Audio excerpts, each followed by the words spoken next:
મંતવ્ય ન્યૂઝના અહેવાલની અસર જોવા મળી। ભેળસેળયુક્ત તેલ મુદ્દે તંત્ર હરકતમાં આવ્યું। આરોગ્ય વિભાગે વેપારીને ત્યાં દરોડા પાડ્યા। શંકાસ્પદ જથ્થો સીલ કરવામાં આવ્યો। આશાપુરા પ્રોટીન ફરી ચર્ચામાં આવ્યું। મંતવ્ય ન્યૂઝ દ્વારા રિયાલિટી ચેક ચાલુ। આરોગ્ય વિભાગ દ્વારા વેપારીને ત્યાં દરોડા પાડવામાં આવ્યા, ત્યારે શંકાસ્પદ જથ્થો સીલ કરવામાં આવ્યો। આરોગ્ય વિભાગ હરકતમાં જોવા મળ્યું અને દરોડા પાડવામાં આવ્યા। આશાપુરા પ્રોટીન ફરી એકવાર ચર્ચામાં આવ્યું। આરોગ્ય વિભાગ દ્વારા દરોડા પાડવામાં આવ્યા। મંતવ્ય ન્યૂઝ દ્વારા રિયાલિટી ચેક ચાલુ। આ શનિવારે મંતવ્ય ન્યૂઝના અહેવાલ એવા પ્રસિદ્ધ થયા હતા કે આશાપુરા પ્રોટીન શ્રીજી માર્કેટ હરણી રોડ દ્વારા પામોલીનું ટેન્કર જે છે એ ટેન્કર ત્યાં ઢલવાય છે અને ટેન્કરમાંથી જે સપ્લાય તેલનો થાય છે એ કઈ જગ્યાએ સપ્લાય થાય છે એના આગળ કાર્યવાહી કરવામાં આવી હતી। અને જે તે સમયે સેન્ટ્રલ લાઇસન્સિંગ ઓથોરિટી હોવાથી વડોદરા મહાનગરપાલિકા દ્વારા એ જગ્યાએ કાર્યવાહી થઈ શકી નથી। પરંતુ આશાપુરા પ્રોટીન્સને ત્યાંથી જે જથ્થો તેલનો સપ્લાય થાય છે એ સિટી એરિયામાં ધારો કે સરદાર એસ્ટેટ છે, અકોટા છે, વારસિયા છે અને અલગ અલગ જગ્યાએ એનો માલ સપ્લાય થતો હતો। તો ત્યાં વડોદરા મહાનગરપાલિકા દ્વારા કાર્યવાહી કરવામાં આવી હતી। ત્યારે વડોદરાથી આ સમાચાર મળી રહ્યા છે, જ્યાં આરોગ્ય વિભાગ હરકતમાં જોવા મળ્યું અને દરોડા પાડવામાં આવ્યા। આશાપુરા પ્રોટીન્સ ફરી એકવાર ચર્ચામાં આવ્યું। તો વધુ વિગતો સાથે સંવાદદાતા નિલેશ બ્રહ્મભટ્ટ લાઈવ જોડાઈ ગયા છે। જી નિલેશ, મંતવ્ય ન્યૂઝના અહેવાલની ધારદાર અસર જોવા મળી। આરોગ્ય વિભાગ દ્વારા શંકાસ્પદ તેલના જથ્થા પર દરોડા પાડવામાં આવ્યા, શું કહેશો? જી, મંતવ્ય ન્યૂઝના અહેવાલની મોટી અસર છે। મંતવ્ય ન્યૂઝે એક્સક્લુઝિવ એક અહેવાલ બતાવ્યો હતો કે વડોદરા શહેરના સંસ્કારી નગરીના હની રોડ ખાતે આશાપુરા પ્રોટીન્સ આવેલું છે ને આપ સ્ક્રીન પર જોઈ રહ્યા છો એમ આશાપુરા પ્રોટીન્સમાં અહીંયા પામોલીન તેલ, સોયા તેલ, સિંગ તેલ અને કપાસિયા તેલ વેચવામાં આવે છે। મંતવ્ય ન્યૂઝે અહેવાલ બતાવ્યો હતો અહીંયા અને અહીંયા અહેવાલમાં બતાવ્યું હતું। સ્ક્રીન પર હું કેમેરામેનને કહીશ કે જે જારા બતાવ્યા હતા ગંદકી હતી, એ ગંદકી હવે દૂર કરી દીધી છે, પરંતુ ક્યાંક ને ક્યાંક હજુ પણ કચરો છે અને જે જૂના ડબ્બા હતા એની જગ્યાએ નવા ડબ્બા લગાવી દેવામાં આવ્યા। અને મંતવ્ય ન્યૂઝના અહેવાલની અસર તો એ થઈ કે હવે અહીંયા કયું તેલ ક્યાં આગળ પાઇપમાંથી આવી રહ્યું છે એ બતાવવામાં આવ્યું છે, પરંતુ હજુ પણ એક પાઇપલાઇન પર કોઈ સિગ્નેચર નથી, એટલે એ પાઇપમાંથી કયું તેલ આવતું હશે એ શંકાસ્પદ છે। આપ જોઈ શકો છો કે અહીંયા જે રીતના હાલ પણ ગંદકી દેખાય છે, જે વજન કાંટો હોય એ પણ ગંદો છે અને અહીંયા જે તેલ દેખાય છે એ પણ કાળું દેખાઈ રહ્યું છે।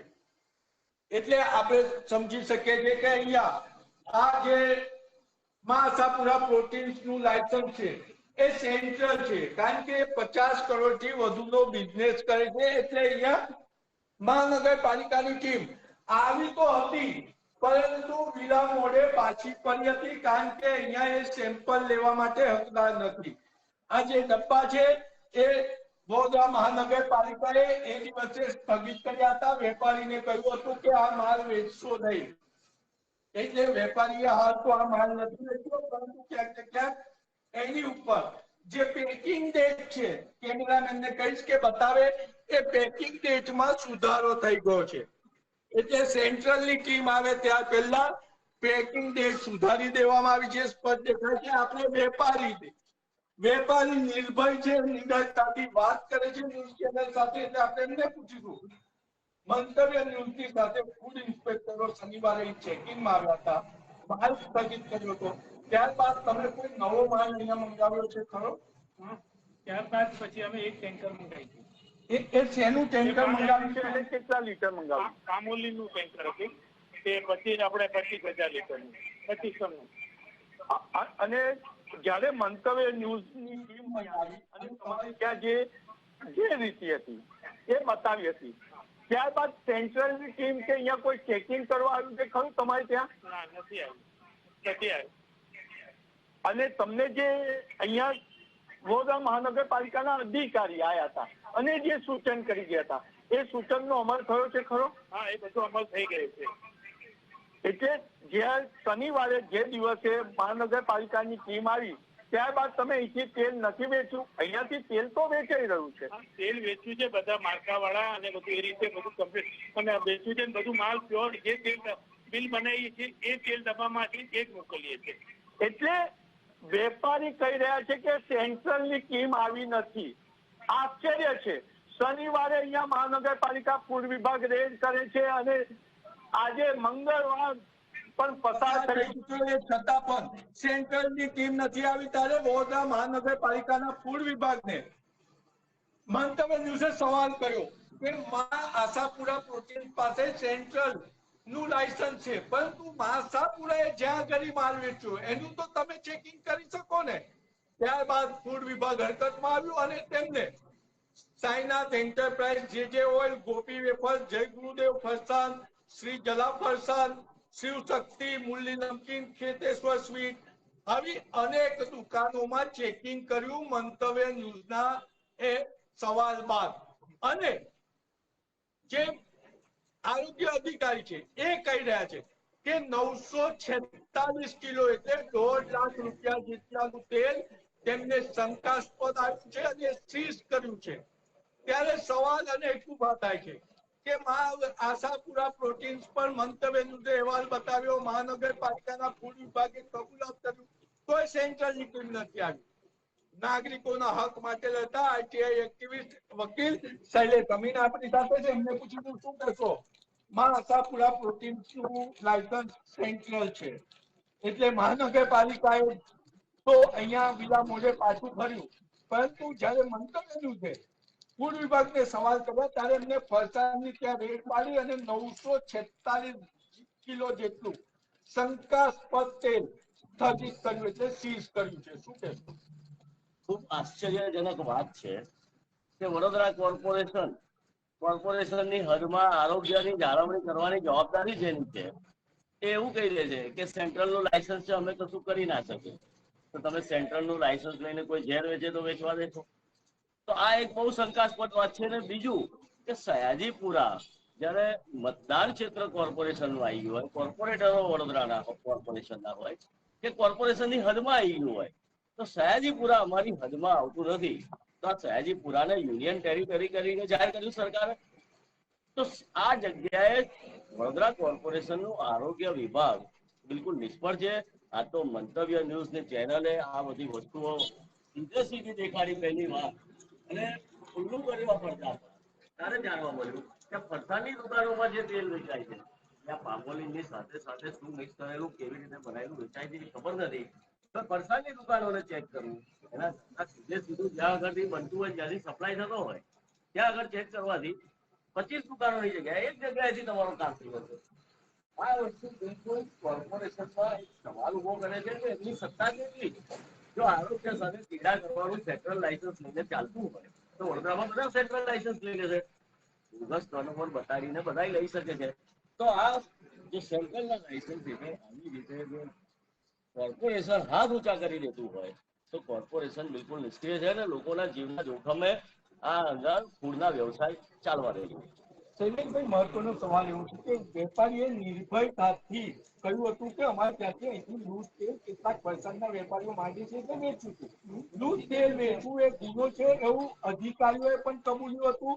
તો શનિવારથી આ રેડ પડી અને હજુ બીજું 25,000 લીટર તેલ પામોલીન મંગાવી દીધું. હજુ સેન્ટ્રલની ટીમ રેડ માટે નથી આવી. આ બાબતે શું કહેશો? વડોદરામાં ફરસાણમાં જયારે કોમ્પિટિશન થઈ ત્યારે તેલ જે ખાદ્ય તેલ હોય એની જગ્યાએ અખાદ્ય તેલ પણ ઘણી જગ્યાએ મિક્સ થયેલા છે અને લોકોના જીવને બહુ જ જોખમ થઈ ગયું છે. આવા જ કારણોસર વડોદરામાં જેટલા બી હોસ્પિટલો આવે છે એટલા બધા ભરેલા જ દેખાતા હશે તમને. તો ફૂડ આરોગ્ય વિભાગ કોર્પોરેશનનું છે એ બિલકુલ નિષ્ક્રિય છે. કાં તો પોતે જ હાથ ઊંચા કરી દે છે કે આની જવાબદારી પોતે જ સંપૂર્ણ નિષ્ક્રિય છે. તો આ એની જવાબદારીમાં આવે છે એને તાત્કાલિક પગલા લેવા જોઈએ. લોકોના પેટ સુધી પહોંચવા દેવાની રાહ ના જોવી જોઈએ.